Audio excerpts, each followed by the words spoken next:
ચૂંટણીથી આવીશું એને પરિવારવાળાને કોઈ ધમકી આપવાની જરૂર નહીં. હું નીતિશ જોડે ખુશ છું. એની જોડે લાઈફ ટાઈમ રહેવા. રબારી સમાજ ચૌધરી સમાજની દીકરીને નથી આપતા તો શું કિંજલ રબારી ફરી ચૌધરી સમાજમાં જશે? આવી રીતે દોસ્તો આપણે બધા સમાજ અલગ અલગ બટાઈ જશે તો શું આપણે બધા એક હિન્દુ ગણાઈશું?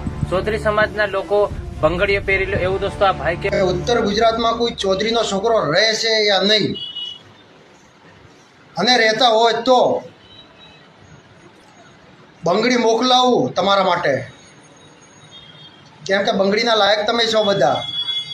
અને તમારે બંગડીઓ ના પહેરવી હોય તો જે તમારી સરનેમની પાછળ જે ચૌધરી લાગે છે ને એ ચૌધરી હટાવી નાખો, કેમ કે ચૌધરી બનવા માટે ચૌધરી જેવા કામ કરવા પડે, સમાજ માટે એના માટે કામ કરવા પડે. વિપુલભાઈ ચૌધરીએ સાચું કીધું હતું કે આપણો સમાજ કોઈનો ઓશિયાળો નથી, કોઈનો ગુલામ નથી, આ બાપડો સમાજ નથી. એ વાત સાચી છે, પણ હકીકત આજે ગુલામ અને બાપડો થયો છે. કેમ? રાજકારણના લીધે અને સમાજના આગેવાનોના લીધે. સમાજના આગેવાનો લીધે યુવા શક્તિને બધી દબાવી નાખીએ. કોઈ યુવા વ્યક્તિ આગળ લડવા માટે તૈયાર નથી. આપણા સાહેબો, આપણા આગેવાનો આવું કહે છે આપણે હરિયાણાથી આવેલા છીએ. અરે હરિયાણાના ચૌધરીમાં અને ઉત્તર ગુજરાતમાં ચૌધરીમાં રાત અને દિવસનો ફરક છે. કેટલો? રાત અને દિવસનો.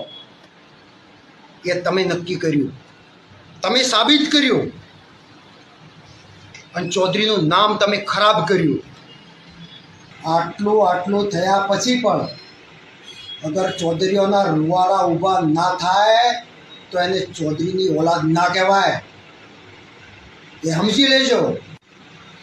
અને થોડી પણ માન મર્યાદા બચી હોય તો સમાજને ન્યાય દેવડાવજો અને બધા હાજર રહેજો મોટી સંખ્યામાં. યાર છોડ્યા છે, જલાવવાનું નથી બોલ્યા દોસ્તો. એમાં રબારી સમાજ આગેવાન કેમ બોલે છે ને દોસ્તો?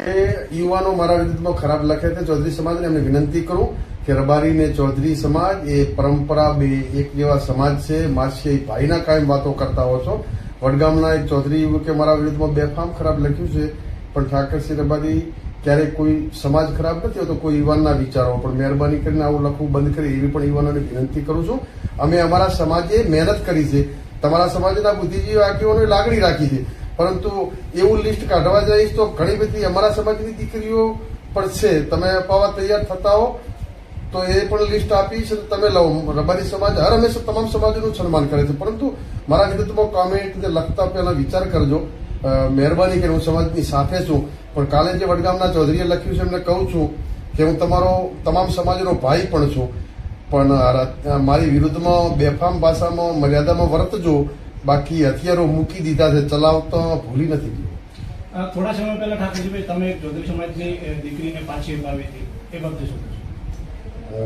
એ ચૌધરી સમાજના અમારા કરબોળના સરપંચ આગેવાને વિડીયો બનાવ્યો, હું સાથે જ હતો.